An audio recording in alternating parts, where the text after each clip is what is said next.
Praise the lord. ದೇವರ ನಮಗೆ ಸ್ತೋತ್ರವಾಗಲಿ. ಬಿಡುಗಡೆ ಸಂದೇಶ ಕಾರ್ಯಕ್ರಮಕ್ಕೆ ನಾನು ನಿಮ್ಮೆಲ್ಲರನ್ನು ಯೇಸು ಕ್ರಿಸ್ತ ನಾಮದಲ್ಲಿ ಸ್ವಾಗತಿಸ್ತೇನೆ. ಪ್ರಾರ್ಥನೆ ಮಾಡೋಣ. ಪರಲೋಕದಲ್ಲಿರುವ ತಂದೆ ದೇವರೇ, ಯೇಸು ಕ್ರಿಸ್ತ ನಾಮದಲ್ಲಿ ನನ್ನ ಪಾದ ಸನ್ನಿಧಾನಕ್ಕೆ ನಾವು ಬಂದಿದ್ದೇವೆ. ನಾವು ಧ್ಯಾನ ಮಾಡ್ತಾ ಈ ಸಂದೇಶವನ್ನು ನಿನ್ನ ಪವಿತ್ರಾತ್ಮಲ್ಲಿ ಅಭಿಷೇಕಿಸು. ಪವಿತ್ರಾತ್ಮ ನಿನ್ನ ಸ್ವಾಗತಿಸ್ತೇನೆ. ನಮ್ಮ ಒಳ್ಳೆಯ ಬೋಧಕನಾಗಿಕೊಂಡು ಈ ರೀತಿಯ ಸಂದೇಶ ಮುಖಾಂತರವಾಗಿ ನಿನ್ನ ಜನ ಸಂಗಡ ಮಾತನಾಡು. ಪವಿತ್ರಾತ್ಮನೇ, ಈ ವಾಕ್ಯ ಕೇಳುವ ಪ್ರತಿಯೊಂದು ಆತ್ಮಗಳಿಗೆ ಜೀವವನ್ನು, ಪ್ರೋತ್ಸಾಹವನ್ನು, ಭಕ್ತಿಯ ಅಭಿವೃದ್ಧಿ ಮತ್ತು ಬಿಡುಗಡೆಯುಂಟು ಮಾಡಬೇಕು ನಾನು ಬೇಡಿಕೊಳ್ಳುತ್ತೇನೆ ಯೇಸು ಕ್ರಿಸ್ತ ನಾಮದಲ್ಲಿ, ಆಮೇನ್. ಇವತ್ತು ನಾವು ಧ್ಯಾನ ಮಾಡ್ತೇವೆ ಗಲಾತ್ಯದವರಿಗೆ ಬರೆದ ಪತ್ರಿಕೆ 5ನೇ ಅಧ್ಯಾಯದಲ್ಲಿ 13ನೇ ವಾಕ್ಯ. ಗಲಾತಿಯನ್ಸ್ ಚಾಪ್ಟರ್ 5:13. ಸಹೋದರರೇ, ನೀವು ಸ್ವತಂತ್ರರಾಗಬೇಕೆಂದು ದೇವರು ನಿಮ್ಮನ್ನು ಕರೆದನು. ಆದರೆ ನಿಮಗಿರುವ ಸ್ವಾತಂತ್ರ್ಯವನ್ನು ಸರಿಯಾದ ಸ್ವಭಾವಕ್ಕೆ ಆಸ್ಪದವಾಗಿ ಬಳಸದೆ ಪ್ರೀತಿಯಿಂದ ಒಬ್ಬರಿಗೊಬ್ಬರು ಸೇವೆ ಮಾಡಿರಿ. ಪ್ರಿಯ ಅಪೊಸ್ತಲ ಪೌಲ ಹೇಳ್ತಾನೆ, ದೇವರು ಇವತ್ತು ಯೇಸು ನಂಬಿಕೆಟ್ಟವರು ಪರಿಪೂರ್ಣ ಸ್ವತಂತ್ರರಾಗಿರಬೇಕೆಂದು ಕರೆದಿದ್ದಾನೆ ಎಂಬುದಾಗಿ ಅಪೊಸ್ತಲ ಪೌಲ ಹೇಳ್ತಾನೆ. ಆ ಸ್ವತಂತ್ರ ಹೊಂದಿದ ನಂತರ ಪುನಃ ಸರಿಯಾದ ಸ್ವಭಾವಕ್ಕೆ ಬಳಸದೆ ಒಬ್ಬರೊಬ್ಬರು ಪ್ರೀತಿಯಿಂದ ಸೇವೆ ಮಾಡಬೇಕು ಎಂದು ಅಪೊಸ್ತಲ ಹೇಳ್ತಾನೆ. ಪ್ರಿಯದ ಅರ್ಥ ಏನು? ನಾವು ಮೊದಲು ಇದನ್ನು ನಾವು 4 ಸಂಘ ನೋಡ್ತೇವೆ. ಮೊದಲು ನೋಡ್ತೇವೆ, ದೇವರು ಸ್ವತಂತ್ರರಾಗೋದಕ್ಕೆ ನಮ್ಮನ್ನು ಕರೆದಿದ್ದಾನೆ. ಎರಡನೇ ಅರ್ಥ ನೋಡ್ತೇವೆ, ಸ್ವತಂತ್ರ ಸಿಕ್ಕಿದ ನಂತರ ಸರಿಯಾದ ಸ್ವಭಾವಕ್ಕೆ ಅನುಸಾರ ನಡೆದುಕೊಳ್ಳಬಾರ್ದು. ಮೂರನೇ ಸಂಘ ನೋಡ್ತೇವೆ, ನಾವು ಪ್ರೀತಿಯಿಂದ ದೇವರ ಸೇವೆಯನ್ನು ಮಾಡುವರಾಗಬೇಕು. 4ನೇ ಸಂಘ ನೋಡ್ತೇವೆ, ನಾವು ಪ್ರೀತಿಯಿಂದ ಒಬ್ಬರೊಬ್ಬನು ಪ್ರೀತಿಸುವರಾಗಬೇಕು. ನಾವು ಮೊದಲನೇ ಸಂಘ ನೋಡ್ತೇವೆ, ದೇವರು ನಮ್ಮನ್ನು ಸ್ವತಂತ್ರರಾಗುವುದಕ್ಕೆ ಕರೆದಿದ್ದಾನೆ. ನಾವು ನೋಡುವ ಯೋಹನ ಬರೆದ ಸುವಾರ್ತೆ 8ನೇ ಅಧ್ಯಾಯದಲ್ಲಿ 32ನೇ ವಾಕ್ಯ. ಸತ್ಯವನ್ನು ತಿಳಿದುಕೊಳ್ಳುವಿರಿ ಮತ್ತು ಸತ್ಯವು ನಿಮ್ಮನ್ನು ಬಿಡುಗಡೆ ಮಾಡುವುದು. ಇವತ್ತು ಯೇಸು ಕ್ರಿಸ್ತನಲ್ಲಿ ನಂಬಿಕೆಯಿಟ್ಟ ಪ್ರತಿಯೊಬ್ಬರಿಗೆ ಬಿಡುಗಡೆ ಅಂದರೆ ಎಲ್ಲ ಶಾಪದಿಂದ, ಎಲ್ಲ ರೋಗದಿಂದ, ಎಲ್ಲ ಥರದ ಸಂತಾನದಿಂದ, ಜನರೇಷನ್ನಿಂದ ಎಲ್ಲ ಶಾಪದ ಬಿಡುಗಡೆ ಸಿಗಬೇಕಾದರೆ ಇಲ್ಲಿ ಯೇಸು ಕ್ರಿಸ್ತ ಹೇಳ್ತಾನೆ, ಸತ್ಯವನ್ನು ತಿಳಿದುಕೊಳ್ಳುವಿರಿ ಮತ್ತು ಸತ್ಯವು ನಿಮ್ಮನ್ನು ಬಿಡುಗಡೆ ಮಾಡುವುದು. ಇದು ಯೇಸು ಕ್ರಿಸ್ತನಲ್ಲಿ ನಂಬಿಕೆ ಇಟ್ಟರೆ ಮಾತ್ರ ಸಾಕಾಗುವುದಿಲ್ಲ. ಯೇಸು ಕ್ರಿಸ್ತನನ್ನು ನಿಮ್ಮ ಕರ್ತನು ಒಡೆಯನೆಂಬುದೇ ನಂಬಿಕೊಂಡು ನಿಮ್ಮ ಹೃದಯದಿಂದ ಅಥವಾ ಅಂಗೀಕಾರ ಮಾಡಬೇಕು. ನಿಮ್ಮ ಬಾಯಿಲಿನ ಪ್ರತಿಜ್ಞೆ ಮಾಡಬೇಕು ಪ್ರತಿದಿನ, ಯೇಸು ಕ್ರಿಸ್ತ ನನ್ನ ಕರ್ತನು ಮತ್ತು ಒಡೆಯನೆಂಬುದಾಗಿ. ಮತ್ತು ಯೇಸು ಕ್ರಿಸ್ತನಲ್ಲಿ ನಂಬಿಕೆ ಇಟ್ಟವರು ನೀರಿನ ಮುಳುಗಿದ ಅಂದುಕೊಳ್ಳಬೇಕು. ಮತ್ತು ಮೂರನೇದಾಗಿ ನೀವು ಪ್ರತಿ ಆದಿತ್ಯರ ಕರ್ತನ ಸಭೆಗೆ, ಯಾವ ಸಭೆಯು ನಿಮಗೆ ತಂದೆ, ಮಗ ಮತ್ತು ಪವಿತ್ರಾತ್ಮನ ಬಗ್ಗೆ ದೇವರ ವಾಕ್ಯವನ್ನು ಕಲಿಸಿಕೊಟ್ಟು ಆ ಸಭೆಗೆ, ಆ ಸ್ವಸ್ಥ ಬೋಧನೆ ಕೊಡೋ ಸಭೆಗೆ ನೀವು ಬರಬೇಕು. ಮತ್ತು 4ನೇದಾಗಿ ಏನೇನು ಸ್ವಸ್ಥ ಬೋಧನೆ ಕೇಳುತ್ತೀರೋ ಆ ಬೋಧನೆಗೆ ನೀವು ವಿಧೇಯರಾಗಬೇಕು. ಮತ್ತು ದಿನಾಲೂ ನೀವು ನಿಮ್ಮ ಸತ್ಯವೇದವನ್ನು ನೀವು ಓದುವರಾಗಬೇಕು. ಇಲ್ಲಿ ಯೇಸು ಕ್ರಿಸ್ತನೇ ಎಷ್ಟು ದೇವರ ವಾಕ್ಯವನ್ನು ಓದಿಕೊಂಡು ಆ ಸತ್ಯ ತಿಳ್ಕೊಳ್ತೀರಿ, ಆ ದೇವರ ವಾಕ್ಯವು ಎಂದರೆ ಸತ್ಯವು ನಿಮ್ಮನ್ನು ಬಿಡುಗಡೆ ಮಾಡ್ತಾನೆ. ದೇವರ ವಾಕ್ಯ ಓದಿ ಆ ವಾಕ್ಯಕ್ಕೆ ವಿಧೇಯರಾಗುವಾಗ ಎಲ್ಲ ನಿಮಗೆ ಪೂರ್ವಿಕದ ಬಂದ ಎಲ್ಲ ಜನರೇಷನ್ ಶಾಪದಿಂದ, ಎಲ್ಲ ಥರದ ಟೆರಿಟೋರಿಯಲ್ ಶಾಪದಿಂದ, ಎಲ್ಲ ರೋಗದ ಶಾಪದಿಂದ, ಮರಣಕರ ಶಾಪದಿಂದ, ಪ್ರತಿಯೊಂದು ರೋಗದ ಶಾಪದಿಂದ ಸಂಪೂರ್ಣವಾಗಿ, ಸಾಲ ಎಂಬ ಶಾಪದಿಂದ, ಅಪಘಾತ, ದುರ್ಮರಣ, ದುರ್ಘಟನೆ, ಎಲ್ಲ ಥರದ ನಾನಾ ಥರದ ಶಾಪದಿಂದ ಪರಿಪೂರ್ಣವಾಗಿ ಯೇಸು ಕ್ರಿಸ್ತನ ಮೇಲೆ ನಂಬಿಕೆಟ್ಟುಕೊಂಡು ಆತನ ವಾಕ್ಯ ನೀವು ಓದಿ ಆ ವಾಕ್ಯಕ್ಕೆ ವಿಧೇಯರಾಗುವಾಗ ನಿಮಗೆ ಬಿಡುಗಡೆ ಸಿಗ್ತದೆ ಎಂಬುದರಲ್ಲಿ ಇಲ್ಲಿ ಯೇಸು ಕ್ರಿಸ್ತನು ತನ್ನ ಶಿಷ್ಯರಿಗೆ ಹೇಳುವುದರ ಪ್ರೇರೆ. ಇನ್ನೊಂದು ನಾವು ನೋಡ್ತೇವೆ ಪ್ರೇರೆ ಹೇಗೆ ಬಿಡುಗಡೆ ಸಿಗ್ತದೆ ಎಂಬುದಾಗಿ. ರೋಮಾಪುರದವರಿಗೆ ಬರೆದ ಪತ್ರಿಕೆ 6ನೇ ಅಧ್ಯಾಯದಲ್ಲಿ 16ನೇ ವಾಕ್ಯ. ನೀವು ಯಾವನಿಗೆ ದಾಸರಂತೆ ವಿಧೇಯರಾಗುತ್ತೇವೆಂದು ನಿಮ್ಮನ್ನು ಒಪ್ಪಿಸಿಕೊಡುತ್ತೀರೋ ಆ ಯಜಮಾನಿಗೆ ದಾಸರಾಗಿ ಇರುವಿರೆಂಬುದು ನಿಮಗೆ ಗೊತ್ತಿಲ್ಲವೋ? ಪಾಪಕ್ಕೆ ದಾಸರಾದರೆ ಮರಣವೇ ಫಲ, ನಂಬಿಕೆಂಬ ವಿಧೇಯತ್ವಕ್ಕೆ ದಾಸರಾದರೆ ನೀತಿಯೇ ಫಲ. ಇಲ್ಲಿ ಅಪೊಸ್ತಲ ಪೌಲ ಹೇಳ್ತಾನೆ, ಯೇಸು ಕ್ರಿಸ್ತನ ನಂಬಿಕೆ ಇಟ್ಟುಕೊಂಡು ನೀರಿನಲ್ಲಿ ಮುಳುಗಿ ಸ್ನಾನ ತೆಗೆದುಕೊಂಡ ನಂತರ ನೀವು ಪುನಃ ಪಾಪಕ್ಕೆ ದಾಸರಾದರೆ ನಿಮಗೆ ಮರಣ ಬರ್ತದೆ. ಇವತ್ತು ಯೇಸು ಕ್ರಿಸ್ತನ ನಂಬಿಕೆ ಇಟ್ಟುಕೊಂಡು ನೀರಲ್ಲಿ ಮುಳುಗಿ ತಂದುಕೊಂಡ ನಂತರ ನಿಮ್ಮನ್ನು ನಂಬಿಕೆಂಬ ವಿಧೇಯತೆಯಿಂದ ಯೇಸು ಕ್ರಿಸ್ತನನ್ನು ನಂಬಿಕೆಯಿಂದ ಅಂಗೀಕಾರ ಮಾಡಿದಿರಿ. ಆ ನಂಬಿಕೆಯಿಂದ ಯೇಸು ಕ್ರಿಸ್ತ ಕೊಟ್ಟ ಉಪದೇಶಕ್ಕೆ ವಿಧೇಯರಾದರೆ ನೀತಿವಂತರಾಗುತ್ತೀರಿ. ಆ ನೀತಿಯು ನಿಮಗೆ ಎಲ್ಲ ಆಶೀರ್ವಾದ, ಬಿಡುಗಡೆ, ಕೊಡುತ್ತದೆ. ಯಾಕಂದರೆ ನಾವು ದೇವರ ವಾಕ್ಯ ನೋಡ್ತೇವೆ, ಕೀರ್ತನೆ ಪುಸ್ತಕದಲ್ಲಿ ದೇವನು ನೀತಿವಂತರ ವಿಜ್ಞಾಪನೆ ಕೇಳುತ್ತಾನೆ, ನೀತಿವಂತರನ್ನು ಆತನು ಎಲ್ಲ ಕಷ್ಟಗಳಿಂದ ಬಿಡುಗಡೆ. ಈ ನೀತಿವಂತಿಕೆಯ ಫಲವು ನಿಮಗೆ ಸಿಗ್ತದೆ, ಅದರ ಆಶೀರ್ವಾದ ನಿಮಗೆ ಸಿಗ್ತದೆ. ಆದರೆ ಯೇಸು ಕ್ರಿಸ್ತನ ನಂಬಿಕೆಟ್ಟುಕೊಂಡು ನೀಲಿ ಮುಳುಗಿಕೊಂಡು ಪುನಃ ಪಾಪಕ್ಕೆ ದಾಸರಾದರೆ ಪಾಪವು ನಿಮಗೆ ಮರಣ, ಅಂದರೆ ಪುನಃ ನಿಮಗೆ ಶಾಪವು, ರೋಗವು, ಕಷ್ಟಗಳು, ಆಪತ್ತುಗಳು ಬರುತ್ತವೆ. ಪ್ರಿಯ ಯೇಸು ಕ್ರಿಸ್ತನಲ್ಲಿ ನಿಮಗೆ ಪರಿಪೂರ್ಣ ಬಿಡುಗಡೆ ಸಿಗಬೇಕಾದರೆ ದೇವರ ವಾಕ್ಯಕ್ಕೆ ನೀವು ಪರಿಪೂರ್ಣ ವಿಧೇಯರಾಗಬೇಕು. ವಿಧೇಯನಾದ ಪುನಃ ನೀವು ಪಾಪಕ್ಕೆ ನೀವು ದಾಸರಾಗಬಾರದೆಂದು ಅಪೊಸ್ತಲನು ಪೌಲನು ಹೇಳ್ತಾನೆ. ಇನ್ನೊಂದು ವಾಕ್ಯ ನೋಡ್ತೇವೆ, ಗಲಾತ್ಯದವರಿಗೆ ಬರೆದ ಪತ್ರಿಕೆ 3ನೇ ಅಧ್ಯಾಯದಲ್ಲಿ 13 ಮತ್ತು 14ನೇ ವಾಕ್ಯ. ಅಬ್ರಹಾಮನಿಗೆ ಉಂಟಾದ ಆಶೀರ್ವಾದವು ಕ್ರಿಸ್ತ ಯೇಸುವಿನಲ್ಲಿ ಅನ್ಯಜನರಿಗೆ ಉಂಟಾಗುವಂತೆಯೂ ದೇವರು ವಾಗ್ದಾನ ಮಾಡಿದ ಆತ್ಮನು ನಮಗೆ ನಂಬಿಕೆ ಮೂಲಕ ದೊರಕುವಂತೆಯೂ ಕ್ರಿಸ್ತನು ನಮ್ಮ ನಿಮಿತ್ತ ಶಾಪವಾಗಿ ಧರ್ಮಶಾಸ್ತ್ರದಲ್ಲಿ ಹೇಳಿರುವ ಶಾಪದೊಳಗಿಂದ ನಮ್ಮನ್ನು ಬಿಡಿಸಿದನು. ಮರೆಗೆ ತೂಗು ಹಾಕಲ್ಪಟ್ಟ ಪ್ರತಿಯೊಬ್ಬನು ಶಾಪಗ್ರಸ್ತನೆಂದು ಶಾಸ್ತ್ರದಲ್ಲಿ ಬರೆದಿದೆಯಲ್ಲ. ಇಲ್ಲಿ ಅಪೊಸ್ತಲನು ಪೌಲನು ಅತಿ ಸ್ಪಷ್ಟವಾಗಿ ಹೇಳ್ತಾರೆ, ಗಲಾತ್ಯ ಬರೆದ ಪತ್ರಿಕೆಯಲ್ಲಿ ಯೇಸು ಕ್ರಿಸ್ತನು ಧರ್ಮಶಾಸ್ತ್ರದಲ್ಲಿರುವ ಎಲ್ಲ ಶಾಪಗಳಿಂದ ನಮ್ಮನ್ನು ಬಿಡುಗಡೆ ಕೊಟ್ಟಿದ್ದಾನೆ. ಹೇಗೆಂದರೆ ಪ್ರೇರೇನು ಯೇಸು ಕ್ರಿಸ್ತನು ನಿಮ್ಮ ಕರ್ತನು ಓಡಿಯನ್ನು ನಂಬಿಕೆಯಿಂದ ಅದನ್ನು ಅಂಗೀಕಾರ ಮಾಡಬೇಕು, ಎಲ್ಲ ಪಾಪಗಳನ್ನು ಅರಿಕೆ ಮಾಡಬೇಕು. ಆ ಪಾಪದ ಜೀವಿತವನ್ನು ಬಿಟ್ಟು ದೇವರ ವಾಕ್ಯ ವಿಧೇಯರಾಗುವಾಗ ಎಲ್ಲ ಧರ್ಮಶಾಸ್ತ್ರ ಶಾಪ ನಿಮಗೆ ಬಿಡುಗಡೆ ಉಂಟು. ಪ್ರೇರೆ, ಒಂದು ವೇಳೆ ನೀವು ಯೇಸು ಕ್ರಿಸ್ತನ ನಂಬಿಕೆಟ್ಟುಕೊಂಡು ನೀವು ಪುನಃ ಪಾಪ ಮಾಡುವುದರೆ ಆ ಧರ್ಮಶಾಸ್ತ್ರ ಶಾಪದ ಬಿಡುಗಡೆ ಸಿಗುವುದಿಲ್ಲ.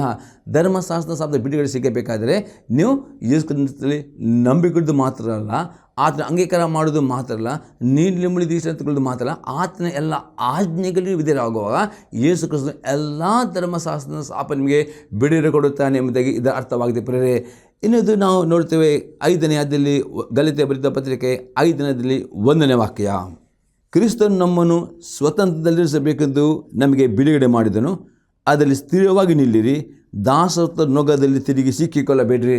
ಈಗ ಅಪೊಸ್ತಲನು ಪೌಲನು ಹೇಳ್ತಾನೆ, ನಿಮಗೆ ಒಂದು ಸಲ ಪರಿಪೂರ್ಣ ಬಿಡುಗಡೆ ಸಿಕ್ಕಿದ ನಂತರ ಆ ಕಡೆ ತನಕ ಬಿಡುಗಡೆಯಲ್ಲಿ ನೀವು ನಿಲ್ಲಬೇಕಾದರೆ ನೋಡಿ, ಬಿಡುಗಡೆ ದೇವರು ಕೊಡುವಾಗ ನೀವೆಲ್ಲ ಬಂಧನದಿಂದ ಪರಿಪೂರ್ಣ ಬಿಡುಗಡೆ ಸ್ವತಂತ್ರರಾಗ್ತೀರಿ. ಯಾವ ಬಂಧನ, ಯಾವ ಶಾಪವು ನಿಮ್ಮ ಮೇಲೆ ಅಧಿಕಾರ ನಡೆಸೋದಿಲ್ಲ. ಈಗ ಅಪೊಸ್ತಲನು ಪೌಲನು ಹೇಳ್ತಾನೆ, ಯೇಸು ಕ್ರಿಸ್ತನ ನಂಬಿಕೆಟ್ಟುಕೊಂಡು ನೀಲಿ ಮುಳುಗಿ ತೆಗೆದುಕೊಂಡು ಆತನ ಆಜ್ಞೆಗೆ ವಿಧೇಯರಾಗಿದ್ದುಕೊಂಡು ನಿಮಗೆ ಪರಿಪೂರ್ಣ ಬಿಡುಗಡೆ ಸಿಕ್ಕಿದ ನಂತರ ನೀವು ಸ್ವತಂತ್ರರಾಗಿದ್ದರೆ ಪುನಃ ಆ ದಾಸತ್ವ ನೊಗದಲ್ಲಿ ತಿರುಗಿ ಬೀಳಂತೆ ನಿಮ್ಮನ್ನು ಜಾಗರೂಕತೆ ಕಾಪಾಡಿಕೊಳ್ಳಬೇಕು. ಯಾಕಂದರೆ ಬಿಡುಗಡೆ ಸಿಕ್ಕಿದ ನಂತರ ಆ ಬಿಡುಗಡೆಯಲ್ಲಿ ಶಾಶ್ವತವಾಗಿ ನೀವು ಆ ಬಿಡುಗಡೆ ಹೊಂದಿಕೊಳ್ಳಬೇಕು. ದಿನಾಲಿ ನೀವು ದೇವರ ವಾಕ್ಯಕ್ಕೆ ನೀವು ವಿಧೇಯರಾಗಿ ನಡೆಯಬೇಕು, ಪವಿತ್ರಾತ್ಮ ಅನುಸಾರ ನಡೆಯಬೇಕು. ಆಗ ಪ್ರತಿದಿನ ನಿಮ್ಮ ಜೀವಿತದಲ್ಲಿ ಬಿಡುಗಡೆ ಆಶೀರ್ವದಿಸುತ್ತೆ. ಅದೇ ಪುನಃ ಇಲ್ಲಿ ಅಪೊಸ್ತಲನು ಪೌಲನು ಹೇಳ್ತಾನೆ, ಬಿಡುಗಡೆ ಸಿಕ್ಕಿದ ನಂತರ ಪುನಃ ನೀವು ಪಾಪ ಮಾಡುವುದಾದರೆ ಆ ಪಾಪಕ್ಕೆ ದಾಸತ್ವಕ್ಕೆ ಒಳಗಾಗುತ್ತೀರಿ. ಆಗ ಪುನಃ ನಿಮ್ಮ ಮೇಲೆ ಬಂಧನಗಳು, ಶಾಪಗಳು ಬರೋದು. ಅದಕ್ಕೆ ಎಚ್ಚರಿಕೆ ಆಗಬೇಕೆಂದು ಅಪೊಸ್ತಲನು ಎಚ್ಚರಿಕೆ ಕೊಡುತ್ತಾನೆ. ಇನ್ನೊಂದು ವಾಕ್ಯದಲ್ಲಿ ನೋಡ್ತೇವೆ ಪ್ರಿಯರೇ, ಯಾಕೋಬನ ಬರೆದ ಪತ್ರಿಕೆ 1ನೇ ಅಧ್ಯಾಯದಲ್ಲಿ 25ನೇ ವಾಕ್ಯ.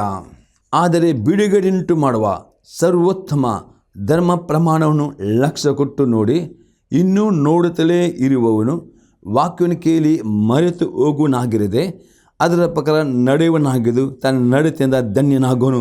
ಇಲ್ಲಿ ಯಾಕೋ ಹೇಳ್ತಾನೆ, ನೀವು ನಿಮ್ಮ ಈ ಟಿ ವಿ ಮಾಧ್ಯಮ ಅಂತ ಕೇಳುವ ಸಂದೇಶ ಪ್ರಿಯರೇ, ಈ ಸಂದೇಶ ನೀವು ಕೇಳಿ ಇದನ್ನು ಮರೆತು ಬಿಡದೆ ಇದನ್ನು ಲಕ್ಷ್ಯ ಕೊಟ್ಟು ಈ ಸಂದೇಶ ಪ್ರಕಾರ ನಡೆಯುವುದಾದರೆ ಯಾಕೋ ಹೇಳ್ತಾನೆ, ಇವತ್ತು ಕೇಳುವ ಸಂದೇಶವು ನಿಮ್ಮ ಜೀವಿತ ಎಲ್ಲ ಶಾಪದಿಂದ, ರೋಗದಿಂದ, ಬಡತನದಿಂದ, ಕೊರತೆಯಿಂದ, ಸಾಲದಿಂದ, ಅನೇಕ ರೂಪಾಯಿ ನಿರಾಶೆಯಲ್ಲಿದ್ದೀರಿ ಅಂತ ತೋರಿಸ್ತದೆ. ಎಲ್ಲ ನಿಮ್ಮ ನಿರಾಶೆ, ಜಿಗುಪ್ಸೆ, ಎಲ್ಲ ಚಿಂತೆಯಿಂದ ನಿಮಗೆ ಪರಿಪೂರ್ಣ ಬಿಡುಗಡೆ ಕೊಡುತ್ತದೆ. ಮತ್ತು ನೀವು ಈ ಸಂದೇಶದ ಪ್ರಕಾರ ದೇವರ ವಾಕ್ಯಕ್ಕೆ ವಿಧೇಯರಾಗುವುದಕ್ಕೆ ನಿಮ್ಮನ್ನು ಒಪ್ಪಿಸಿಕೊಟ್ಟರೆ ನೀವು ನೀತಿವಂತರಾಗ್ತೀರಿ. ಮತ್ತು ನೀತಿವಂತರನ್ನು ದೇವರು ಆಶೀರ್ವಾದ ಮಾಡ್ತಾನೆ, ನೀತಿವಂತರ ದೇವರು ಕಾಪಾಡುತ್ತಾನೆ. ನೀತಿವಂತರಿಗೆ ಸಂಭವಿಸುವ ಕಷ್ಟ ಅನೇಕವಿದ್ದರೂ ಯೇಸು ಕ್ರಿಸ್ತ ನಿಮ್ಮನ್ನು ಎಲ್ಲ ಕಷ್ಟ ಬಿಡುಗಡೆ. ಅದು ಈ ರೀತಿಯ ನಿಮಗೆ ಬಿಡುಗಡೆ ಬೇಕಾದರೆ ಒಂದೇ ಸೀಕ್ರೆಟ್ ಆಗಿದೆ, ಯೇಸು ಕ್ರಿಸ್ತನು ನಂಬುವವರಾಗಬೇಕು. ಆತ ನಿಮ್ಮ ಕರ್ತನ ಒಡೆಯನ್ನು ಅಂಗೀಕಾರ ಮಾಡುವವರಾಗಬೇಕು. ನಿಮ್ಮೆಲ್ಲ ಪಾಪಗಳನ್ನು ಆತನಿಗೆ ಆರೈಕೆ ಮಾಡುವವರಾಗಬೇಕು. ಅಷ್ಟೇ ನೀರಿನ ಮುಳುಗಿ ದೃಷ್ಟಾಂತಕೊಳ್ಳಬೇಕು. ಅಷ್ಟೇ ನೀವು ಕರ್ತನ ಸಭೆಗೆ ನೀವು ಪ್ರತಿ ಆದ್ಯತೆ ನಂಬಿಕಸ್ಥರ ಸಭೆಗೆ ಬರಬೇಕು. ಆ ಸಭೆಯಲ್ಲಿ ಕೆಲವೊಂದು ಸ್ವಸ್ಥ ಬೋಧನೆಗೆ ಮತ್ತು ಪ್ರತಿ ದೇವರ ವಾಕ್ಯಕ್ಕೆ ಓದಿಕೊಂಡು ಆ ಎಲ್ಲ ಆತನ ಆಜ್ಞೆಗಳಲ್ಲಿ ನೀವು ವಿಧಿಯಾಗಿ ನಡೆಯಬೇಕು. ಆಗ ಯೇಸು ಕ್ರಿಸ್ತನ ಮುಖಾಂತರ ಎಲ್ಲ ಧರ್ಮಶಾಸ್ತ್ರ ಶಾಪದಿಂದ ಪ್ರತಿಮಾ ಪೂರ್ವಿಕರ ಬಂದ ಎಲ್ಲ ಥರದ ಶಾಪದಿಂದ ಸಂಪೂರ್ಣ ಬಿಡುಗಡೆ ದೇವರು ನಿಮಗೆ ಸಿಗ್ತದೆ. ಆ ಬಿಡುಗಡೆ ಸಿಗುವಾಗ ಪರಿಮಾಣ ಸ್ವತಂತ್ರರಾಗ್ತೀರಿ. ಈ ಸ್ವತಂತ್ರತೆ ನಿಮಗೆ ಸಿಕ್ಕಿದ ನಂತರ ಪುನಃ ಆ ದಾಸದಲ್ಲಿ ಬೀಳಂತೆ ನೀವು ಪಾಪವನ್ನು ಮಾಡಿದಂತೆ ನೀವು ಜಾಗರೂಕರಾಗಬೇಕು. ಮುಂದಾಗಿ ಇಲ್ಲಿ ಅಪೊಸ್ತಲ ಪೌಲನಲ್ಲಿ ಹೇಳ್ತಾನೆ, ಪುನಃ ಯಾಕೋಬನು ಹೇಳ್ತಾನೆ, ಪುನಃ ಇನ್ನೊಂದು ವಾಕ್ಯ ನೋಡ್ತೇವೆ. ಯಾಕೋಬನ ಬರೆದ ಪತ್ರಿಕೆ 2ನೇ ಅಧ್ಯಾಯದಲ್ಲಿ 8-13 ವಾಕ್ಯ. ಆದರೂ ಶಾಸ್ತ್ರಕ್ಕೆ ಸರಿಯಾಗಿ ನಿನ್ನ ನೆರೆಯವನನ್ನು ನಿನ್ನಂತೆಯೇ ಪ್ರೀತಿಸಬೇಕೆಂಬ ರಾಜಾಜ್ಞೆಯನ್ನು ನೀವು ನೆರವೇರಿಸುತ್ತಿದ್ದರೆ ನೀವು ಒಳ್ಳೆಯದನ್ನು ಮಾಡುವವರು. ಅದನ್ನು ಬಿಟ್ಟು ಪಕ್ಷಪಾತ ತೋರಿಸುವರಾಗಿದ್ದರೆ ನೀವು ಪಾಪ ಮಾಡುವರಾಗಿದ್ದು ಅಪರಾಧಿಗಳೆಂದು ಧರ್ಮಶಾಸ್ತ್ರದಿಂದ ತೀರ್ಮಾನಿಸಲ್ಪಡುತ್ತೀರಿ. ಯಾಕೆಂದರೆ ಯಾವನಾದರೂ ಧರ್ಮಶಾಸ್ತ್ರವನ್ನೆಲ್ಲ ಕೈಕೊಂಡು ನಡೆದು ಒಂದೇ ಒಂದರಲ್ಲಿ ತಪ್ಪಿದರೆ ಅವನು ಎಲ್ಲ ವಿಷಯದಲ್ಲಿ ಅಪರಾಧಿ ಆಗುತ್ತಾನೆ. ವ್ಯಭಿಚಾರ ಮಾಡಬಾರದು ಹೇಳಿದವನೇ ನರಹತ್ಯೆ ಮಾಡಬಾರದೆಂತಲೂ ಹೇಳಿದನು. ಆದ ಕಾರಣ ನೀನು ವ್ಯಭಿಚಾರ ಮಾಡದೇ ಇದ್ದರೂ ನರಹತ್ಯೆ ಮಾಡಿದರೆ ಧರ್ಮ ಪ್ರಮಾಣವನ್ನು ಮೀರಿದವನಾದಿ. ನೀವು ಬಿಡುಗಡೆಯುಂಟು ಮಾಡುವ ಧರ್ಮ ಪ್ರಮಾಣದ ಪ್ರಕಾರ ತೀರ್ಮಾನವನ್ನು ಹೊಂದತಕ್ಕವರೆಂದು ನಡೆಯಿರಿ. ಕರುಣೆ ತೋರಿಸದೇ ಇರುವವನಿಗೆ ನ್ಯಾಯ ತೀರ್ಮಾನದಲ್ಲಿ ಕರುಣೆಯು ತೋರಿಸಲ್ಪಡುವುದಿಲ್ಲ. ಕರುಣೆಯು ನ್ಯಾಯ ತೀರ್ಮಾನವನ್ನು ಗೆದ್ದು ಹಿಗ್ಗುತ್ತದೆ. ಇಲ್ಲಿ ಯಾಕೋಬನು ಈ ಸಭೆಗೆ ಹೇಳ್ತಾನೆ, ಆ ಸಭೆಯಲ್ಲಿ ಅವರಲ್ಲಿ ಪಕ್ಷಪಾತ ಎಂಬ ಪಾಪವಿತ್ತು. ಇಲ್ಲಿ ಯಾಕೆ ಬರ್ತಾನೆ, ಧರ್ಮಶಾಸ್ತ್ರ ಅಂದರೆ ದೇವರು ಕೊಟ್ಟಪಟ್ಟ 10 ಆಜ್ಞೆಗಳು. ಈ 10 ಆಜ್ಞೆಗಳನ್ನು ಹೊಸವನ್ಬಿಟ್ಟು ಯೇಸು ಕ್ರಿಸ್ತನು ರದ್ದು ಮಾಡಲಿಲ್ಲ. ಇಷ್ಟೇ ಯೇಸು ಕ್ರಿಸ್ತನು 10 ಆಜ್ಞೆ 2 ಆಜ್ಞೆ ಕೊಟ್ಟಿದ್ದಾನೆ. ಅದು ಮೊದಲನೇ ಆಜ್ಞೆಯಾಗಿ ಯೇಸು ಕ್ರಿಸ್ತನು ಕೊಟ್ಟಿದ್ದಾನೆ. ನಿಮ್ಮ ದೇವರ ಕರ್ತನನ್ನು ನಿಮ್ಮ ಸಂಪೂರ್ಣ ಹೃದಯದಿಂದ, ಪ್ರಾಣದಿಂದ, ಬುದ್ಧಿಯಿಂದ, ಶಕ್ತಿಯಿಂದ ಪ್ರೀತಿ ಮಾಡಬೇಕೆಂಬುದಾಗಿ ಯೇಸು ಕ್ರಿಸ್ತ ಹೇಳ್ತಾನೆ. 2ನೇ ಆಜ್ಞೆ ಕೊಟ್ಟಿದ್ದಾನೆ, ನಿನ್ನನ್ನು ಪ್ರೀತಿ, ನಿನ್ನ ನೆರೆಯವನ್ನು ಪ್ರೀತಿ ಮಾಡು. ಈಗ ಈ 10 ಆಜ್ಞೆಗಳು ಅಡಕವಾಗಿವೆ ಎಂಬುದಾಗಿ ನಾವು ಹೊಸ ನೋಡ್ತೇವೆ. ಮತ್ತು ಇಲ್ಲಿ ಯಾಕೋಬನಲ್ಲಿ ಈ 10 ಆಜ್ಞೆಗಳಲ್ಲಿ ಯಾವುದು ಒಂದು ಆಜ್ಞೆಯೂ ಅವಿದರಾದರೆ, ಧರ್ಮಶಾಸ್ತ್ರ ಅಂದರೆ ದೇವರ ಆಜ್ಞೆ, ಧರ್ಮಶಾಸ್ತ್ರ ಅಂದರೆ 10 ಆಜ್ಞೆಗಳು, ಅದು ಒಂದು ಆಜ್ಞೆ ಅವಿದರಾದರೂ ನಿಮಗೆ ಅಪರಾಧಿ ಎಂದು ನಿಮಗೆ ತೀರ್ಪು ಆಗ್ತದೆ. ಮತ್ತು ಆ ಅಪರಾಧ ಮಾಡಿದರೆ ನಿಮಗೆ ಶಿಕ್ಷೆ ಬರುತ್ತದೆ. ದೇವರ ದಯೆ ನಿಮಗೆ ಸಿಗುತ್ತಿಲ್ಲ. ಪುನಃ ನಿಮ್ಮ ಬಂಧನಗಳು, ಕಷ್ಟದ ಬಳಿಕ ನಾವು ಮಾರ್ಗ ಓಪನ್ ಮಾಡ್ತೀರಿ. ಇವತ್ತು ಅನೇಕರು ಇವತ್ತು ಪ್ರಶ್ನೆ ಕೇಳ್ತಾರೆ, ದೇವರೇ ನಾನು ನಿನ್ನನ್ನು ನಂಬಿದ್ದೇನೆ, ನಿನ್ನನ್ನು ನಂಬಿ ಯೇಸು ನಂಬಿ ನಾವು ನೀರಿನಲ್ಲಿ ಮುಳುಗಿ ದೀಕ್ಷೆ ತೆಗೆದುಕೊಂಡಿದ್ದೇನೆ, ಪ್ರತಿ ಆದ್ಯತೆ ತಪ್ಪದೆ ನಾನು ಸಭೆಗೆ ಹೋಗಿದ್ದೇನೆ, ಆದರೆ ಯಾಕೆ ದೇವರು ನನ್ನ ಪ್ರಾರ್ಥನೆಗೆ ಉತ್ತರ ಬಿಡೋದಿಲ್ಲ? ಯಾಕೆ ನನಗೆ ಈ ಕಷ್ಟದಿಂದ ಬಿಡುಗಡೆ ಆಗೋದಿಲ್ಲ? ಯಾಕೆ ನನ್ನ ರೋಗ ಗುಣವಾಗುವುದಿಲ್ಲ? ಯಾಕೆ ನನ್ನ ಸಾಲದಿಂದ ಬಿಡ ಅನೇಕರು ಈ ರೀತಿಯ ಪ್ರಶ್ನೆ ಕೇಳುತ್ತಿದ್ದಾರೆ. ಪವಿತ್ರಾತ್ಮನ ಹೇಳ್ತಾನೆ, ನಿಮಗೆ ಎಲ್ಲ ಕಷ್ಟದಿಂದ ಶಾಪದ ಬಿಡಿರಬೇಕಾ?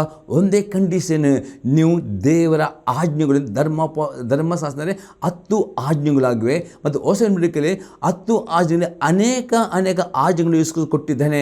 ಅದಕ್ಕೋಸ್ಕರ ನೀವು ಮತ್ತಾಯನ ಬರೋ ಸುವಾರ್ತೆಯಿಂದ ಪ್ರಕಟಣೆ ಗ್ರಂಥ ನೀವು ಪ್ರತಿ ಆಜ್ಞೆಗಳನ್ನು ಓದುವರಾಗಬೇಕು ಪ್ರಿಯರೇ. ಮತ್ತು ಅದರಲ್ಲಿ ಇರುವ ಪ್ರತಿ ಆಜ್ಞೆಗಳಿಗೆ ನೀವು ವಿಧೇಯರಾಗಿ ನಡೆಯುವುದಾದರೆ ನಿಮ್ಮ ಜೀವಿತ ಎಲ್ಲ ಕಷ್ಟದಿಂದ, ಎಲ್ಲ ಶಾಪದಿಂದ, ಎಲ್ಲ ಸಾಲದಿಂದ, ಎಲ್ಲ ರೋಗದಿಂದ, ನಿಮ್ಮ 4 ತಲೆಮಾರಿನ ಎಲ್ಲ ಪೂರ್ವಿಕರಿಂದ ಎಲ್ಲ ನಿಮಗೆ ಬಿಡುಗಡೆ ಸಿಗ್ತದೆ. ಮತ್ತು ಬಿಡುಗಡೆಯಲ್ಲಿ ಜೀವನ ಮಾಡಬೇಕಾದ್ರೆ ಇಲ್ಲಿ ಯಾಕೆ ಬೆಳಿತಾನೆ, ದೇವರ ಪ್ರತಿಯೊಂದು ಆಜ್ಞೆಯನ್ನು ಕೈಕೊಂಡು ನಡೆಯಬೇಕು. ಯಾವುದೇ ಆಜ್ಞೆಯೂ ಅವಿಧೇಯರಾಗಬಾರದು. ಇಲ್ಲಿ ನೋಡ್ತೇವೆ, ಈ ಯಾಕೋಬನ ಸಭೆಯಲ್ಲಿ ಪ್ರಿಯರೇ, ಅವರೇ ಒಂದು ಪಾಪ ಮಾಡಿದರೆ ಅವರು ಆ ಒಂದು ಬಡ ಸಹೋದರನಿಗರು ಪಕ್ಷಪಾತ ತೋರಿಸಿದ ನಿಮಿತ್ತವಾಗಿ ಇಲ್ಲಿ 13 ಅವರು ಆ ಸಹೋದರರು ಕರುಣೆ ತೋರಿಸಿದ ನಿಮಿತ್ತವಾಗಿ ಅವರಿಗೆ ನ್ಯಾಯ ತೀರ್ಪಲ್ಲಿ ಕರುಣೆ ಸಿಗಲಿಲ್ಲ.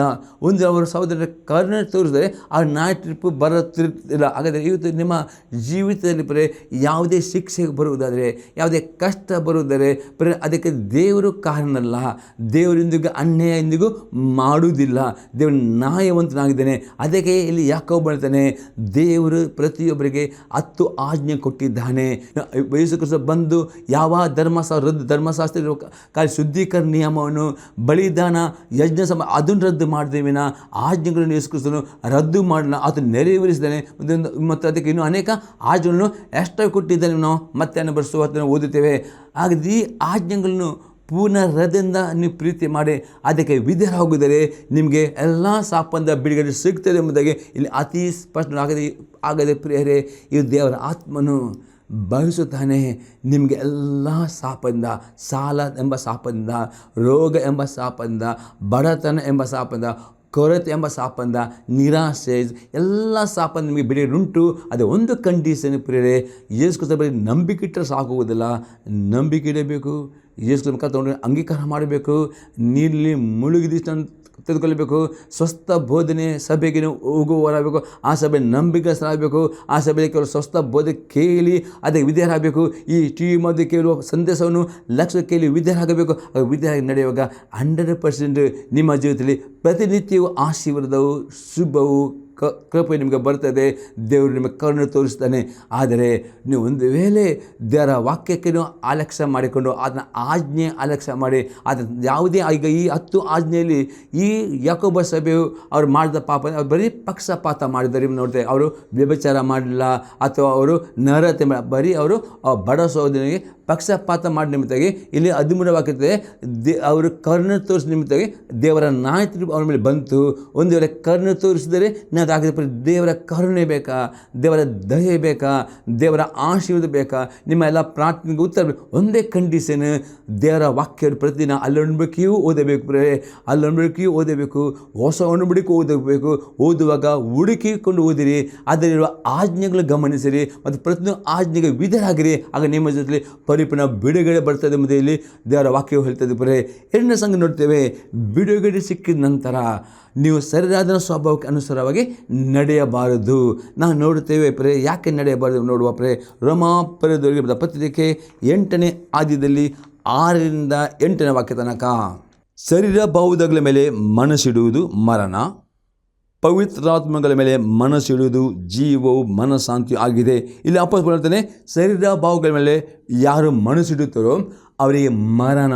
ಯಾವಾಗ ನಿಮ್ಮ ಮನಸ್ಸು ಪ್ರೇರೆ ಯೇಸು ಕ್ರಿಸ್ತನಲ್ಲಿ ನಂಬಿಕೆ ಇಟ್ಟುಕೊಂಡು ನಿಮ್ಮ ಮನಸ್ಸನ್ನು ಪವಿತ್ರಾತ್ಮನಿಗೆ ದೇವರ ವಾಕ್ಯಕ್ಕೆ ವಿಧೇಯತೆ ಒಪ್ಪಿಸಿಕೊಡದಿದ್ದರೆ ನಿಮಗೆ ಮರಣ ಬರ್ತದೆ. ಮರಣ ಅಂದರೆ ಶಾಪಗಳು, ಕಷ್ಟಗಳು, ನೋವುಗಳು, ವೇದನೆಗಳು, ರೋಗಗಳು, ನಿರಾಸೆಗಳು ಎಲ್ಲ ಬರುತ್ತವೆ. ಅದು ಅರ್ಥವಾಗಿದೆ. ಪವಿತ್ರಾತ್ಮಗಳ ಮೇಲೆ ಮನಸ್ಸಿಡುವುದು ಜೀವ ಮನಃಶಾಂತಿಯಾಗಿದೆ.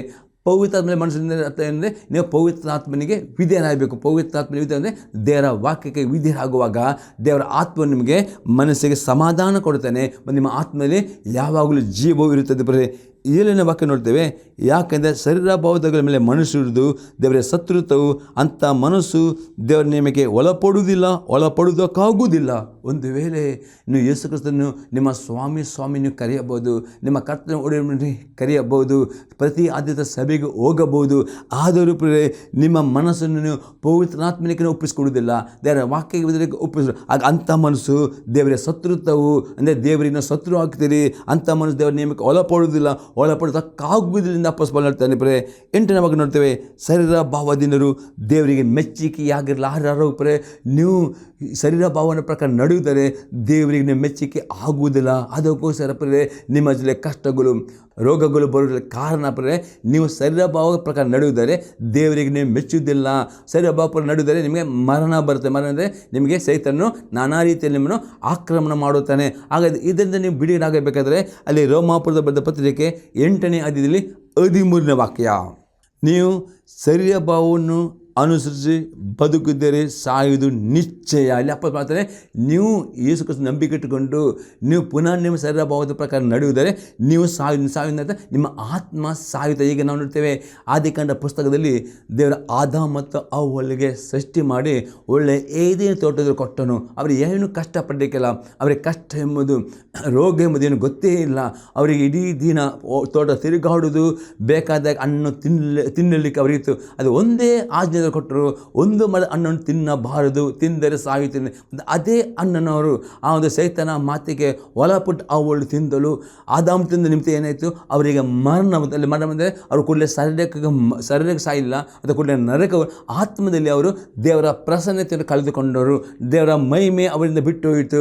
ಮತ್ತು ಅದರ ಮತ್ತು ಅವರಿಗೆ ಕಷ್ಟಗಳು, ರೋಗಗಳು, ಶಾಪಗಳು, ಚಿಂತೆಗಳು ಬರಲಿ. ಅದೇ ರೀತಿಯ ಮರಣ ಬರ್ತದೆ ನೀವು ಶರೀರ ಭಾವ ಪ್ರಕಾರ ನಡೆಯುವುದಾದರೆ. ಆದರೆ ಅಪೊಸ್ತಲನು ನೀವು ಪವಿತ್ರಾತ್ಮನಿಂದ ದೇಹದ ದುರಾಭ್ಯಾಸಗಳನ್ನು ನಾಶ ಮಾಡುವುದರಲ್ಲಿ ಜೀವಿಸುವಿರಿ. ಹಾಗಾದರೆ ನಿಮ್ಮ ಆತ್ಮದಲ್ಲಿ ಜೀವ ಬೇಕಾ?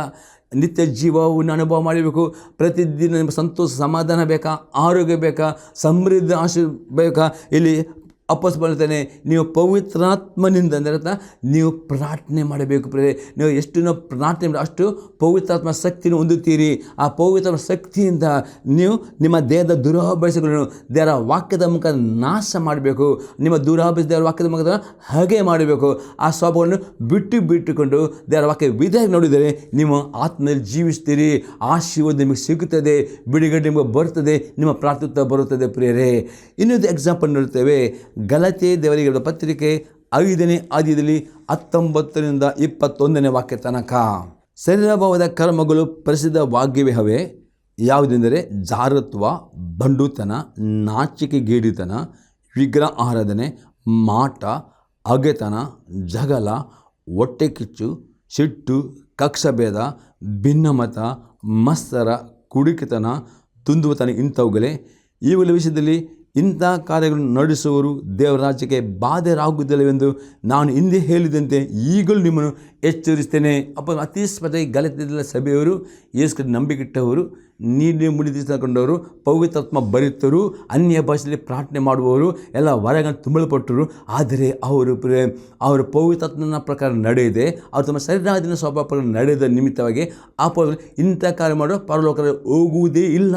ಇವತ್ತು ಯೇಸು ನಂಬಿಕೆ ಇಡಬಹುದು, ನೀರು ಮುಳುಗಿ ಅಂತಕೊಳ್ಳಬಹುದು, ಪವಿತ್ರ ಭರಿತರಾಗಬಹುದು, ಅನ್ಯ ಭಾಷೆ ಮಾತನಾಡಬಹುದು, ದೇವರ ಆತ್ಮ ಹೊರಗಲು. ಆದರೆ ನೀವು ಶರೀರಾಧೀನ ಸ್ವಭಾವ ಪ್ರಕಾರ ನಡೆಯುವುದಾದರೆ, ಈ ಶರೀರ ಭಾವದ ಗುಣ ತೋರ್ಬೋದು, ಇಂಥ ಸ್ವಭಾವಗಳು ನಿಮ್ಮಲ್ಲಿದ್ದರೆ ನೀವು ಪರಲೋಕಕ್ಕೆ ಹೋಗ್ಲಿಕ್ಕೆ ಆಗುವುದಿಲ್ಲ.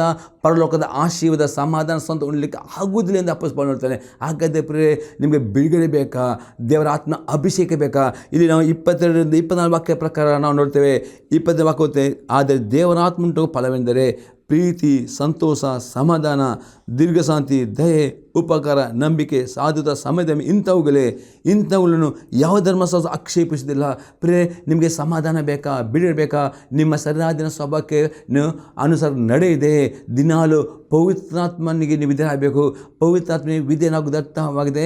ದಿನಾಲು ಪ್ರಾರ್ಥನೆ ಮಾಡುವವರಾಗಬೇಕು, ದೇವರ ವಾಕ್ಯನ ಓದುವವರಾಗಬೇಕು, ದೇವರ ವಾಕ್ಯದಲ್ಲಿ ಪ್ರತಿ ಆಜ್ಞೆಗೆ ವಿಧೇಯರಾಗಬೇಕು. ಆಗ ವಿಧೇಯರಾಗುವಾಗ ಪವಿತ್ರ 9 ಫಲಗಳು, ಪ್ರೀತಿ, ಸಂತೋಷ, ಸಮಾಧಾನ, ದೀರ್ಘಶಾಂತಿ, ದಯೆ, ಉಪಕಾರ, ನಂಬಿಕೆ, ಸಾಧು, ಈ 9 ಗುಣಗಳು ಅಥವಾ 9 ಫಲ ಮೇಲೆ ತೋರಲ್ಪಡುತ್ತವೆ. ಮತ್ತು ಈ ಫಲಗಳು ನಿಮಗೆ ಕಂಡು ಬರುವಾಗ ಯಾವ ಧರ್ಮಶಾಸ್ತ್ರ ಅಂದರೆ 10 ಆಜ್ಞೆಗಳು. ಯಾವುದೇ ನಿಮ್ಮನ್ನು ಅಪರಾಧಿ ಎಂದು ನಿಮಗೆ ಆಕ್ಷೇಪಣೆ ಮಾಡುವುದಿಲ್ಲ. ಇವತ್ತು ಸುಮ್ಮನೆ ನಿಮಗೆ ಮನಸ್ಸು ಅಪರಾಧಿ ಹೇಳುವುದಿಲ್ಲ. ಯಾವಾಗ ನೀವು ದೇವರ ಆಜ್ಞೆ ಅಂದರೆ ಪಾಪ ಎಂದರೆ ನಾವು ನೋಡ್ತೇವೆ 1 ಯೋಹನ ಬರೆದ ಪತ್ರಿಕೆ 3ನೇ ಅಧ್ಯಾಯ 4ನೇ ವಾಕ್ಯ. ಪಾಪ ಅಂದರೆ ಅಧರ್ಮ ಅಂದರೆ ದೇವರು ಕೊಟ್ಟ 10 ಆಜ್ಞೆಗಳಲ್ಲಿ ಯಾವ ಆಜ್ಞೆಯೂ ಐವಿದ್ರೆ ಅದುವೇ ಪಾಪವಾಗಿದೆ. ಆ ಪಾಪ ಮಾಡುವಾಗ ಈ ಪಾಪದ ಗುಣಗಳೇ ಸರಿದ ಗುಣ ತೋರಿ ಬರ್ತದೆ. ಈ ಗುಣಗಳು ನಿಮ್ಮಲ್ಲಿದ್ದರೆ ನಿಮಗೆ ಪರಲೋಕದ ಯಾವ ಆಶೀರ್ವಾದ ಹೊಂದಲಿಕ್ಕೆ ಆಗುವುದಿಲ್ಲ, ಪರಲೋಕದ ಹೋಗಲಿ ಆಗುವುದಿಲ್ಲ ಖಂಡಿತವಾಗಿದೆ. ಅದನ್ನು ಬಿಟ್ಟು ನೀವು ದೇವರ ಆತ್ಮನಿಗೆ ವಿಧೇಯರಾಗಿ ನೋಡುವುದಂದರೆ, ದೇವರ ಪ್ರತಿಯೊಂದು ಆಜ್ಞೆಯನ್ನು ಕೈಕೊಂಡು ನಡೆಯುವುದಾದರೆ ನಿಮ್ಮಲ್ಲಿ 9 ಫಲಗಳು ತೋರ್ಬೋದು. 9 ಫಲಗಳು ಯಾವ ಧರ್ಮಶಾಸ್ತ್ರ ನಿಮ್ಮನ್ನು ಅಪರಾಧಿ ಅಂದರೆ ನಿಮಗೆ ಆಕ್ಷೇಪಿಸಿದ ನಿಮಗೆ ಯಾವ ನೀವು ಅಪರಾಧಿ ಎಂದು ನಿಮಗೆ ತೀರ್ಪು ಮಾಡಲಿಕ್ಕೆ ಆಗುವುದಿಲ್ಲ. ನಿಮಗೆ ಅಪರಾಧಿಯಿಂದ ಮನಸ್ಸಾಕ್ಷಿ ನಿಮಗೆ ತೀರ್ಪು ಮಾಡೋದಿಲ್ಲ. ಪ್ರೇರೆ, ಯಾವ ಸಹಿತ ನಿಮಗೆ ಅಪರಾಧಿಯಲ್ಲಿ ಯಾವ ಮನಸ್ಸು ನಿಮಗೆ ಅಪರಾಧ ತೀರ್ಪು ಮಾಡಲಿಕ್ಕೆ ಆಗುವುದಿಲ್ಲ. ಯಾಕೆ? ದೇವರ ವಾಕ್ಯ ನೀವು ವಿಧೇಯರಾದ ನಿಮಿತ್ತವಾಗಿ ನಿಮಗೆ ಮನಸ್ಸಾಕ್ಷಿ ಅಪರಾಧಿ ಹೇಳುವುದಿಲ್ಲ. ಪ್ರೇರೆ, ಅದಕ್ಕೋಸ್ಕರ ಹೇಳ್ತದೆ ಇಂಥವುಗಳನ್ನು ಯಾವ ಧರ್ಮಶಾಸ್ತ್ರ ಆಕ್ಷೇಪಿಸಿದ. ಹಾಗಾದರೆ ಆ ರೀತಿ ನೀವು ಆ ಸ್ವತಂತ್ರದಲ್ಲಿ ನಡೆಯಬೇಕಾದ್ರೆ 24ನೇ ವಾಕ್ಯದಲ್ಲಿ ನೋಡ್ತೇವೆ, ಕ್ರಿಸ್ತ ಯೇಸುವಿನವರು ತಮ್ಮ ಶರೀರ ಭಾವವನ್ನು ಅದರ ವಿಶ್ವಾಭಿಲಾಷೆ ಸ್ವೇಚ್ಛಾಭಿಲಾಷೆ ಸಿಲುಬೆಗೆ ಹಾಕಿದವರು. ಇದಕ್ಕೆ ನೀವು ಪ್ರತಿದಿನ ಒಬ್ಬರೇ ಪ್ರಾರ್ಥನೆ ಮಾಡಬೇಕು, ದೇವರ ವಾಕ್ಯ ಓದುವವರಾಗಬೇಕು. ಓದಿದ ಹಾಗೆ ಆಜ್ಞೆಗಳಿಗೆ ವಿಧೇಯರಾಗಿ ನಡೆಯುವುದರೆ ನೀವು ಏನು ಮಾಡ್ತೀರಿ? ಇಲ್ಲಿ ಕ್ರಿಸ್ತ ಯೇಸುವಿನವರು ತಮ್ಮ ಶರೀರವನ್ನು ನಿಮ್ಮ ಶರೀರ ಭಾವವನ್ನು ಅದರ ವಿಶ್ವಾಸ ಸಿಲುಬೆಗೆ ಹಾಕಿದರು. ಸಿಲುಬೆ ಅಂತ ನೀವು ಪ್ರತಿದಿನ ಪ್ರಾರ್ಥನೆ ಯಾರು ಮಾಡ್ತಾರೋ, ಯಾರು ಪ್ರತಿ ದೇವರ ವಾಕ್ಯ ಓದಿ ವಾಕ್ಯ ಧ್ಯಾನ ಮಾಡಿ ಆ ಆಜ್ಞೆಗಳು ನಿಮ್ಮ ಮನಸ್ಸು ಇಟ್ಟುಕೊಳ್ಳಿ, ಅವರು ಏನು ಮಾಡ್ತಾರೆ? ಅವರು ಪ್ರತಿದಿನ ಆ ಪಾಪದ ಸ್ವಭಾವಗಳನ್ನು ಅವರು ಹಾಗೆ ಮಾಡುತ್ತಾರೆ. ಇದು ಆಗಿದೆ ನಿಮ್ಮ ಶರೀರಾಧನ ಸ್ವಭಾವ ಕ್ರೂಜಲ್ಲಿ ನೀವು ನೇತಾಡಿಸುವುದು, ಕ್ರೂಜೆ ಹಾಕುವುದು. ಆಗ ನೀವು ಜೀವಿಸುವುದಿಲ್ಲ, ಆಗ ಪವಿತ್ರಾತ್ಮ ನಿಮ್ಮಲ್ಲಿ ಜೀವಿಸ್ತಾನೆ. ಆಗ ಪವಿತ್ರ ಜೀವಿಸುವಾಗ 9 ಫಲಗಳನ್ನು ತೋರಿಬರ್ತವೆ. ಆಗ ಪ್ರೀತಿ, ಸಂತೋಷ, ಸಮಾಧಾನ, ದೀರ್ಘಶಾಂತಿ, ದಯೆ, ಉಪಕಾರ, ನಂಬಿಕೆ, 9 ಪಾಲು ನಿಮ್ಮಲ್ಲಿರ್ತವೆ. 9 ಪಾಲು ನಿಮ್ಮಲ್ಲಿರುವಾಗ ಎಲ್ಲ ಆಶೀರ್ವಾದವು ನಿಮ್ಮಲ್ಲಿರ್ತದೆ, ಬಿಡುಗಡೆ ಇರ್ತದೆ, ದೇವರ ದಯೆಯನ್ನು ಅನುಭವಿಸ್ತದೆ. ನಿಮ್ಮ ಪ್ರಾರ್ಥನೆ ಉತ್ತರ ಕೊಡುವವನಾಗಿದ್ದಾನೆ.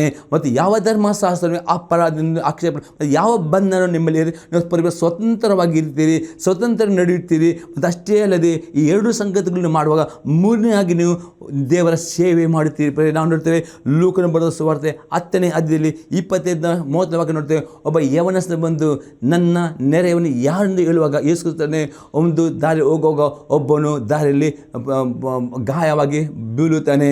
ಆಗ ಯಾರು ಅವನಿಗೆ ದಯವಿಟ್ಟು ಅದೇ ಕಾರ್ಯವಂತೆ ಅಂತ ಇದು ಅನೇಕ ಆತ್ಮಗಳು ಪ್ರೇರೆ ನಾನಾ ಥರ ರೋಗದಲ್ಲಿ ಬಂದಲ್ಲಿ ಲೋಕದಲ್ಲಿ ಇದ್ದಾವೆ. ನೀವು ಈ ಯೇಸು ಕ್ರಿಸ್ತನನ್ನು ನಂಬಿಕೊಂಡು ಈ ಪವಿತ್ರ ಪ್ರಕಾರ ನಡೆದುಕೊಂಡು ಆ ಬಿಡುಗಡೆ ಜೀವಿಸುವವರ ಪ್ರೇರೆ ನೀವು ಆ ಆತ್ಮಗಳಿಗೆ ಕರುಣೆ ತೋರಿಸಬೇಕು. ಅವರಿಗೆ ಸುವಾರ್ತೆ ಕೊಟ್ಟು ಅವರು ನಿನ್ನ ಕೃತಜ್ಞ ತರುವವರ ಈ ಸೇವೆಯನ್ನು ಮಾಡುವವರಾಗಬೇಕು. 4ನೇದಾಗಿ ಪ್ರೇರಣೆ ಒಬ್ಬರನ್ನೊಬ್ಬ ಯಥಾರ್ಥವಾಗಿ ಪ್ರೀತಿಸುವವರು ಆಗಬೇಕು. ನಾವು ನೋಡ್ತೇವೆ 1ನೇ ಪೇತ್ರನ ಪತ್ರಿಕೆ 4ನೇ 8ನೇ ವಾಕ್ಯ ಅಲ್ಲಿರುತ್ತೆ, ನಿಮ್ಮ ನಿಜವಾಗಿ ಪ್ರೀತಿ ಇದ್ದರೆ ನೀವು ಒಬ್ಬೊಬ್ಬ ಸಹೋದರರ ಮೇಲೆ ತಪ್ಪು ಹುಡುಕದೆ ಒಬ್ಬರೊಬ್ಬರನ್ನು ಪ್ರೀತಿಯಿಂದ ನೀವು ಪ್ರೀತಿಸ್ತೀರಿ. ಪ್ರೀತಿಯು ಬಹು ಪಾಪಗಳನ್ನು ಮುಚ್ಚುತ್ತದೆ. ಮತ್ತು ನೀವು ನಿಮ್ಮ ಸಭೆಯಲ್ಲಿ ಪ್ರೇರೆ ನಿಮ್ಮ ಸಭಾ ಪಾಲಕರೊಟ್ಟಿಗೆ ನೀವು ಐಕ್ಯವಾಗಿ ಜೀವಿಸಿರಿ. ಗಂಡ ಐಕ್ಯತೆ ಈ ರೀತಿ 4 ಸಂಗತಿಗಳನ್ನು ಮಾಡುವವರಾಗಬೇಕು. ಮತ್ತು ಈ ಸ್ವಾತಂತ್ರ್ಯ ನಿಮಗೆ ಸಿಕ್ಕಿದಂಥ ಪುನಃ ನೀವು ದಾಸತ್ವದಲ್ಲಿ ಬೀಳಂದೆ ಎಚ್ಚರಿಕೆ ಇರಬೇಕು. ಅದಕ್ಕೆ ದಿನಾಲು ನೀವು ಪ್ರಾರ್ಥನೆ ಮಾಡೋದು ಅತಿ ಅಗತ್ಯವಾಗಿದೆ. ಅಷ್ಟೇ ದಿನಾಲು ದೇವರ ಓದುವವರಾಗಬೇಕು. ಮತ್ತು ಆತನ ಆಜ್ಞೆಗಳನ್ನು ವಿಧಿಯಾಗಿ ನಡೆಯುವುದಾದರೆ ಮಾತ್ರವೇ ನಿಮಗೆ ಪ್ರತಿ ದಿವಸ ನಿಮ್ಮ ಜೊತೆಯಲ್ಲಿ ಬಿಡುಗಡೆ ಇರ್ತದೆ. ಹಾಗೂ ನಿಮ್ಮ ಜೊತೆ ಸಾಲ ಇರಬಹುದು. ದೇವರ ವಾಕ್ಯಕ್ಕೆ ವಿಧಿಯಾಗಿ ನೀವು ನಡೆಯುವುದಾದರೆ ನಿಮ್ಮ ದಶಮಾಂಶ ಕಾಣಿಕೆಯಲ್ಲಿ ದೇವರನ್ನು ಸನ್ಮಾನಿಸುತ್ತದೆ. 100% ಸಾಲ ಎಂಬ ಬಂಧನದಿಂದ ನಿಮಗೆ ಬಿಡುಗಡೆ ಕೊಡ್ತಾನೆ. ಅದೇ ರೋಗ ಇರುವುದರೆ ವಿಮರ್ಶನ 15-26 ವಾಕ್ಯ ಇರ್ತದೆ. ನೀವು ಆತನ ವಾಕ್ಯಕ್ಕೆ ವಿಧರಾಗಿದ್ದಾರೆ ರೋಗ ಎಂಬ ಶಾಪ ಎಲ್ಲ ಶಾಪಗಳು ಪ್ರೇರೆ ದೇವರ ವಾಕ್ಯ ವಿಧ ಪ್ರತಿಯೊಂದು ಶಾಪದಿಂದ ಯೇಸು ಕ್ರಿಸ್ತ ನಿಮಗೆ ಬಿಡುಗಡೆ ಕೊಡುತ್ತಾನೆ. ಮತ್ತು ಬಿಡುಗಡೆ ಕೊಟ್ಟಂಥ ಆ ಬಂದ ಇರದೆ ಸ್ವತಃ ಜೀವನ ಮೇಲೆ ನಿಮ್ಮನ್ನು ಕಾಪಾಡಿಕೊಳ್ಳಬೇಕು ಎಂಬುದಾಗಿ ಅಪೊಸ್ತಲನು ಎಚ್ಚರಿಕೆ ಕೊಡುತ್ತಾನೆ. ಮತ್ತು ಅಷ್ಟೇ ದೇವರ ಸೇವೆಯನ್ನು ಮಾಡುವವರಾಗಬೇಕು. ಎಷ್ಟೋ ಜನರು ಕಷ್ಟದಲ್ಲಿದ್ದಾರೆ, ಎಷ್ಟೋ ಆತ್ಮಗಳು ನಾಶ ಅವರಿಗೆ ಸುವಾರ್ತೆ ಕೊಟ್ಟು ಆತ್ಮ ಗೆಲ್ಲುವರಾಗಬೇಕು. ಸಹೋದರ ಸಭೆಯಲ್ಲಿ ಆ ಪ್ರೀತಿಯನ್ನು ಅಭ್ಯಾಸ ಮಾಡಬೇಕು. ನಾವು ನೋಡ್ತೇವೆ. ದೇವರು ನಮಗೆ ಸ್ತೋತ್ರವಾಗಲಿ. ಈ ಸಂದೇಶ ನಿಮ್ಮ ಜೊತೆ ಉತ್ತೇಜನವಾಗುವುದು ನಿಮ್ಮ ಅಭಿಪ್ರಾಯ ತಿಳಿಸಿರಿ. ನಿಮಗೆ ನಾವು ಪ್ರಾರ್ಥನೆ ಮಾಡ್ತೇವೆ. ನಾವು ಪ್ರಾರ್ಥನೆ ಮಾಡೋಣ. ಪರಲೋಕದಲ್ಲಿ ದೇವರೇ, ಯೇಸು ಕ್ರಿಸ್ತನ ನಾಮದಲ್ಲಿ ಅವನಿಗೆ ಸ್ತೋತ್ರವನ್ನು ಕೊಂಡಾಡ್ತಾನೆ. ಈ ಸಂದರ್ಭದಲ್ಲಿ ಪ್ರತಿಯೊಬ್ಬನ ಮಕ್ಕಳನ್ನು ಹಸ್ತಕ್ಕೆ ಒಪ್ಪಿಸ್ಕೊಳ್ತಾರೆ. ಈ ಪ್ರತಿಯೊಬ್ಬರು ಎಲ್ಲ ಥರದ ಸಾಲದ ಶಾಪದಿಂದ, ರೋಗದ ಶಾಪದಿಂದ, ಬಡತನ ಶಾಪದಿಂದ, ಕೊರತೆ ಪ್ರತಿಯೊಂದು ಶಾಪದಿಂದ ಮಕ್ಕಳನ್ನು ಈ ಜನರನ್ನು ಯೇಸು ನಾಮದಲ್ಲಿ ಬಿಡುಗಡೆಗೊಳಿಸ್ತೇನೆ. ಅದೇ ಈ ಜನರಿಗೆ ನಿನ್ನ ವಾಕ್ಯಕ್ಕೆ ವಿಧೇಯತೆ ಹೃದಯವನ್ನು ರಿಲೀಸ್ ಮಾಡ್ತಾನೆ. ನೀವು ಅತಿ ಸ್ಪಷ್ಟವಾಗಿ ಹೇಳಿದೆ ಯೇಸು ನಂಬಿಕೆ ಕೊಡೋದು ಮಾತ್ರ ನಂಬಿಕೆ ದೇವರ ವಾಕ್ಯಕ್ಕೆ ವಿಧೇಯರಾಗುವಾಗ ಬಿಡುಗಡಿಸುತ್ತೆ. ಆ ಬಿಡುಗಡೆ ನೀಡಿದೆ ಈ ಮಕ್ಕಳಿಗೆ, ಈ ವೀಕ್ಷಕ ನಾವು ರಿಲೀಸ್ ಮಾಡ್ತಾನೆ. ಯೇಸು ಕ್ರಿಸ್ತನ ನಾಮದಲ್ಲಿ ಈ ಸಂದರ್ಭ ಪ್ರತಿಯೊಬ್ಬರು ಆ ವಿಧೇಯತೆ ಆತ್ಮವನ್ನು ರಿಲೀಸ್ ಮಾಡ್ತಾನೆ. ಮತ್ತು ಪ್ರತಿಯೊಬ್ಬರನ್ನು ಯೇಸು ಕ್ರಿಸ್ತನ ನಾಮದಲ್ಲಿ ಆಶೀರ್ವದಿಸ್ತಾನೆ, ಬಿಡುಗಡೆಗೊಳಿಸ್ತಾನೆ. ಯೇಸು ಕ್ರಿಸ್ತನ ನಾಮದಲ್ಲಿ ಆಮೇನ್. Praise the lord. ದೇವರು ನಿಮ್ಮನ್ನು ಆಶೀರ್ವಾದ ಮಾಡಲಿ. God bless you all.